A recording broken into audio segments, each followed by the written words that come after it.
Hi friends, welcome to SHAHNAZ Easy Tips. ഇന്ന് ഞാൻ വന്നിട്ടുള്ളത് ഒരു അടിപൊളി കൂൺ കറിയുടെ റെസിപ്പിയുമായാണ്.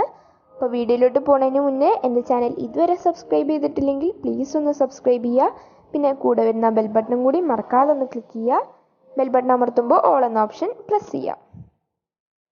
ആദ്യം ഇതിനായി ഞാനിപ്പോൾ ഒരു പാനിൽ കുറച്ച് വെള്ളം വെച്ചിട്ടുണ്ട്. അപ്പോൾ ഈ വെള്ളം തിളച്ച് വരുമ്പോൾ നമുക്ക് അതിലേക്ക് നമ്മുടെ കൂനിട്ട് കൊടുക്കാം. അപ്പോൾ ഞാൻ എപ്പോഴും പറയുന്ന പോലെ ഇന്ന് എനിക്ക് വീട്ടിൽ നിന്ന് കിട്ടിയ കൂനാണ്, അതുകൊണ്ടാണ് ഞാനിപ്പോൾ ഇങ്ങനെ ചെയ്യുന്നത്. നിങ്ങൾക്ക് വാങ്ങിക്കുന്ന കൂനാണെങ്കിൽ ഈ ഒരു സ്റ്റെപ്പ് ചെയ്യണമെന്നില്ല, സ്കിപ്പ് ചെയ്യാവുന്നതേ ഉള്ളൂ. നമുക്ക് ഈ കൂന് ഈ വെള്ളത്തിലേക്ക് ഇട്ട് കൊടുക്കാം.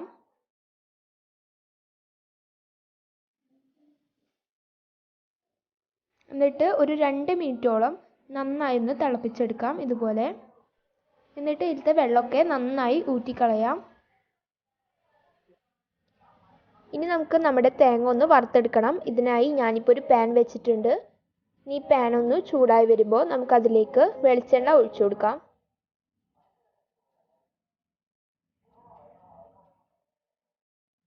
വെളിച്ചെണ്ണയും ചൂടായതിന് ശേഷം നമുക്കിതിലേക്ക് 2 മണി പെരിഞ്ജീരകം ഇട്ട് കൊടുക്കാം. അതുപോലെ തന്നെ നമ്മളിവിടെ ചിരകി വെച്ചിരിക്കുന്ന ഒരു മുറി തേങ്ങ കൂടി ഇട്ട് കൊടുക്കാം. പിന്നെ ഇതിലേക്ക് ചേർക്കുന്നത് 2 തണ്ട് വേപ്പില കൂടിയാണ്. അതുപോലെ ഒരു ചെറിയ കഷ്ണം ഉള്ളി. ഞാനിപ്പോൾ നമ്മുടെ കൂണൊക്കെ വെള്ളം കളഞ്ഞെടുത്തിട്ടുണ്ട്. ഇതിലേക്ക് 1 ടേബിൾ സ്പൂൺ മല്ലിപ്പൊടി, 1 ടീസ്പൂൺ മുളക് പൊടി,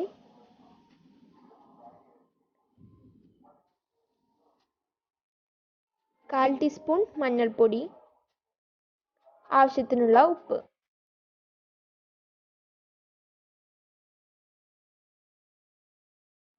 ഇതിലേക്ക് ഒരു തരി മഞ്ഞൾപ്പൊടി കൂടി ചേർത്ത് കൊടുക്കുന്നുണ്ട്.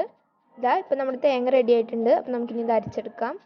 പിന്നെ ഇതിലേക്ക് ചേർക്കുന്നത് ഒരു സവാള ചെറുതാക്കി അരിഞ്ഞതും അതുപോലെ ഒരു തക്കാളിയുടെ പകുതി കൂടിയാണ്. അപ്പോൾ ഇതും കൂടിയും ഇട്ടതിന് ശേഷം നന്നായി ഒന്ന് ഇളക്കി കൊടുക്കാം.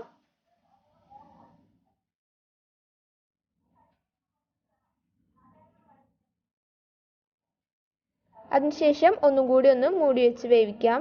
ഇനി ഇതിലേക്ക് നമ്മൾ നേരത്തെ വറുത്തരച്ച് വെച്ച നമ്മുടെ തേങ്ങ കൂടി ചേർത്ത് കൊടുക്കാം.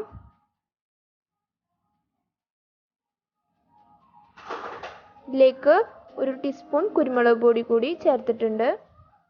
ഇനി നമുക്ക് നമ്മുടെ കറി തൂമിച്ചെടുക്കാം. ഇതിനായി ഞാനിപ്പോൾ ഒരു പാനിലേക്ക് കുറച്ച് വെളിച്ചെണ്ണ ഒഴിച്ചു കൊടുത്തിട്ടുണ്ട്.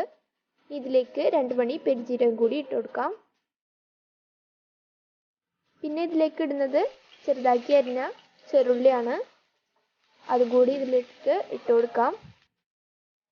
അതുപോലെ തന്നെ 2 തണ്ട് വേപ്പില.